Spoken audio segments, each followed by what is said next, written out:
So, students, other than the symbol of Bharat Mata and the various things, the idea of nationalism was also developed by Indian folklores.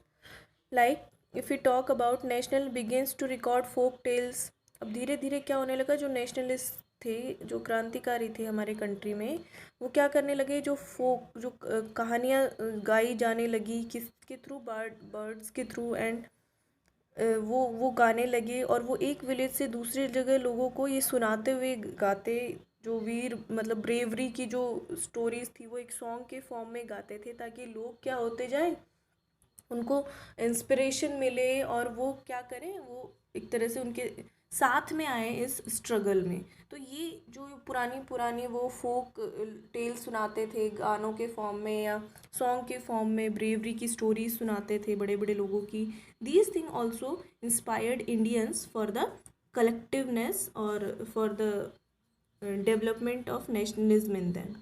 Then these tales, they believed, gave a true picture of traditional culture that has been corrupted and damaged by outside forces. बहुत कुछ होता था उन folk tales में, जैसे कि कोई bravery के बारे में होती, कोई पुराने कल्चर और ट्रेडिशन के बारे में होती जो कि ब्रिटिशर्स ने हमारा ख़राब कर दिया था, हमारे ट्रू कल्चर को जो आउटसाइड फोर्सेस ने डैमेज कर दिया था उसके बारे में होती। तो एक तरह से जो ये बातें थी फोक टेल्स में, ये लोगों को कई बार एग्रेसिव भी कर देती थी, एंड लोगों को एक साथ एकजुट होकर स्ट्रगल करने के लिए या उनमें बहुत अच्छी वाली पेट्रोटिज्म वाली फीलिंग डेवलप करने में बहुत इंपॉर्टेंट रोल रहता था इनका। It was essential to preserve these folk tradition in order to discover one's national identity and restore a sense of pride of in one's past. अब जैसे कि मैंने बात की, बहुत इम्पॉर्टेंट है ये अपने पुराने फोक ट्रेडिशन को प्रिजर्व करके रखना, क्योंकि they used to give us inspiration कि हमारा ऐसा कल्चर रहा है पहले, ठीक है, इतना ब्यूटीफुल, इतना प्योर हमारा कल्चर रहा है हमारे नेशन का। और इस चीज़ से एक तरह से अपने पुराने पास्ट पर या हिस्ट्री पर हमें क्या होता है, प्राउड फील होता है। तो उस चीज़ के लिए रीस्टोर करना हिस्ट्री को या हमारे कल्चर को प्रिजर्व करना is very important.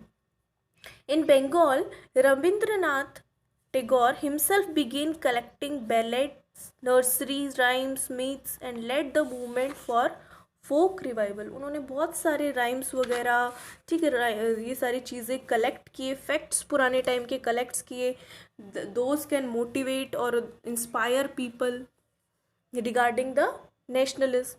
In Madras, Nitesa Sastry published a massive 4-volume collection of Tamil folk tales, and name was The Folklore of Southern India.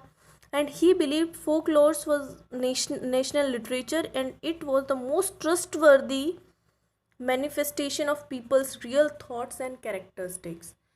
And in those days, people were having such kind of very high level of interest for singing, we can say, or for listening and for reading, क्योंकि उस ज़माने में सभी लोगों को पढ़ना लिखना नहीं आता था। Okay, so there was such kind of culture, if someone is singing something or someone is reading and others are listening, तो people were enjoying this a lot। बहुत कहानी, एक वो दौर था कहानी और किस्सों का, because social media was there not there, electronic media was not there, तो लोगों को यही मिल जाता था, they used to enjoy very much, और it was a big, you can say, step for bringing people together. Next thing, if we talk about, is as the national movement developed, leaders became more and more aware of icons and symbols in unifying people and inspiring them a feeling of nationalism. अब धीरे धीरे क्या हुआ कि लोगों में क्या होने लगा, एक तरह से जैसे जैसे मूवमेंट ये स्प्रेड होने लगे, because people were also doing movements along with these all things. Okay, तो धीरे धीरे लोग एक दूसरे से और ज़्यादा इंस्पायर होने लगे regarding the feeling of nationalism. And during Swadeshi movement in Bengal, what was designed, a tricolour flag, red, green and yellow, was designed. It has 8 what is written, lotuses and representing 8 province of British India and crescent का मतलब जैसे semi circle type का moon representing Hindus and Muslims. So this is very important कि स्वदेशी movement के time Bengal में क्या हुआ, ट्राई कलर फ्लैग डिज़ाइन हुआ. Try colour, the colours were rich green and yellow, and it has 8 lotuses which were representing 8 province of British India, and a crescent moon representing Hindus and Muslims. And by 1921 Gandhi ji has designed the Swaraj flag. It was again a tricolor, red, green and white, and had a spinning wheel in the center representing Gandhian ideal of self-help. Carrying the flag holding aloft during marches became a symbol of defiance. Okay, defiance, boldness, or we can say refusal, defending something, इस चीज़ का वो symbol रहा जब भी ये movement में अपने साथ में उसको रखते थे. Whenever he use to march from one place to another. If you will see the Dandi march videos on net, you will see he was having one flag with him. After that, another means of creating a feeling of nationalism was through interpretation of history. This is very important. At bigger level, we have seen three aspects. First was based on the image of Bharat Mata, how it helped in creating nationalist feeling.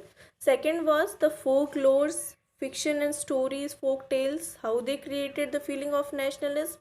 And third one is the reinterpretation of history also created feeling of nationalism among individuals. Like by the end of 19th century, many Indians began feeling that to instill a sense of pride in nation and Indian history had to be thought about differently. लोगों को जब folk tales वगैरह सुने तो लोगों को अपने history के बारे में और ज़्यादा पता चला, and they started developing a sense of pride for their history. उनको अपने हिस्ट्री पर एक सेंस ऑफ प्राइड फील हुआ और उनका एक अलग ही नज़रिया बन गया regarding the Indian history. And the British saw Indians backward and primitive you know, old fashion. Okay, here तो ब्रिटिशर्स को हमेशा लगता था कि इंडियन बहुत बैकवर्ड है, प्रिमिटिव है, and they are incapable of governing themselves. In response, Indian began looking into the past to discover India's great achievement. लोग इस चीज़ के अगेंस्ट जाकर वो लोग इंटरेस्ट डेवलप करने लगे इंडियन हिस्ट्री में और अपने पास्ट को डिस्कवर करने लगे कि पास्ट में इंडिया के क्या क्या बड़े अचीवमेंट्स रह चुके हैं. क्योंकि इंडियंस को हमेशा ब्रिटिशर्स क्रिटिसाइज करते थे.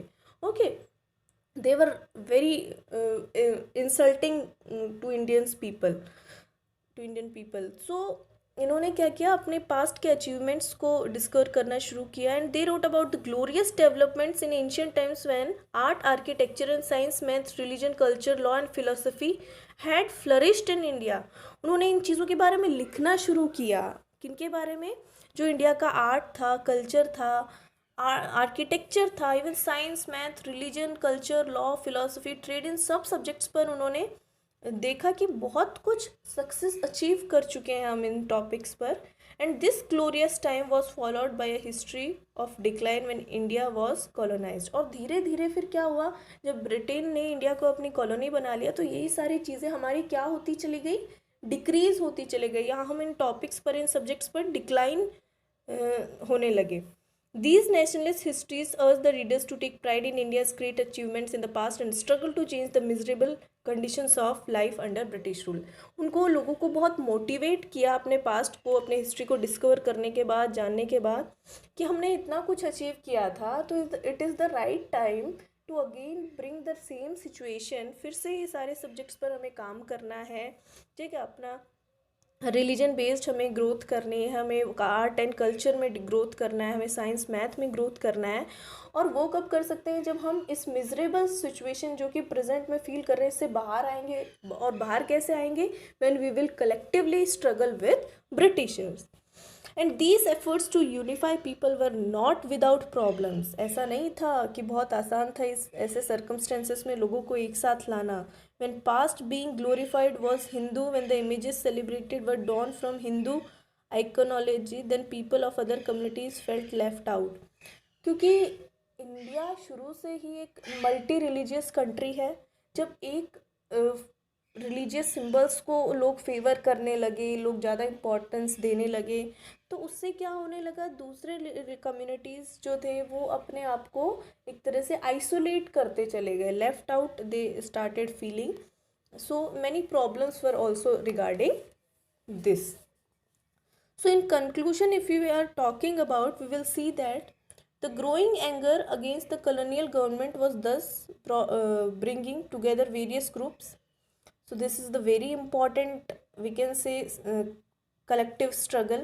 क्योंकि जब लोगों को गुस्सा आया, लोग कलेक्टिवली क्या करने लगे, स्ट्रगल करने लगे ब्रिटिशर्स के अगेंस्ट में. और लोग जब गुस्सा होने लगे तो वो एक साथ आकर क्या करने लगे, कॉमन स्ट्रगल करने लगे ब्रिटिशर्स के खिलाफ. The Congress under the leadership of Mahatma Gandhi tried to channel people into organized movement for independence. जो महात्मा गांधी थे, उन्होंने कोशिश की लोगों की प्रॉब्लम्स को फाइंड आउट करने का अपने लेवल पर, या जिस लेवल तक वो जा सकते थे. He tried to solve those issues and such movements. And by such a movement, the nationalists tried to form the national unity. Diverse groups and classes participated in movements with varied aspirations and expectations. Like हमने पढ़ा था, स्वराज का मतलब अलग अलग group के लिए अलग अलग था. And their problems were wide ranging. Freedom from colonial rule also meant different things to different people. Like plantation workers के लिए अलग था. Okay. सबकी दिक्कतें बहुत अलग अलग थी, सबका जो फ्रीडम का नज़रिया था that was different. And Congress continuously attempted to resolve different issues and ensure that demand of one group did not alienate other. और कांग्रेस ने बहुत ऐसा किया भी, टाइम पर एफर्ट्स किए to resolve such differences which were forming from one community to another, and they have also ensured that demands of one group cannot alienate or isolate another group. And this is precisely why the unity within the movement often broke up. अब यही एक reason था कि कई बार क्या हो जाता है, यूनिटी जो थी हमारे कंट्री की वो ब्रोकअप हो जाती थी. Because when we used to start caring about that particular group, the another group used to angry or isolate itself. Such kind of problems were there. And high points of Congress activity and nationalist unity were followed by phases of disunity, and many times we have faced disunity in the country and inner conflict between the groups. So in other words, we can say what was emerging was a nation with many voices wanting different freedom from colonial rule. हमारे country में अलग अलग social groups को अलग अलग तरह का freedom चाहिए था ब्रिटिशर्स के साथ. This is the summary. So revise this topic well, properly, and as this lesson is finished and whenever your weekly test will held, okay, this lesson will be coming, so prepare this lesson line to line. Many 1 mark questions you will get. I have also given hint to you, okay, but it is important to read line to line regarding 1 marks questions. Okay, thank you.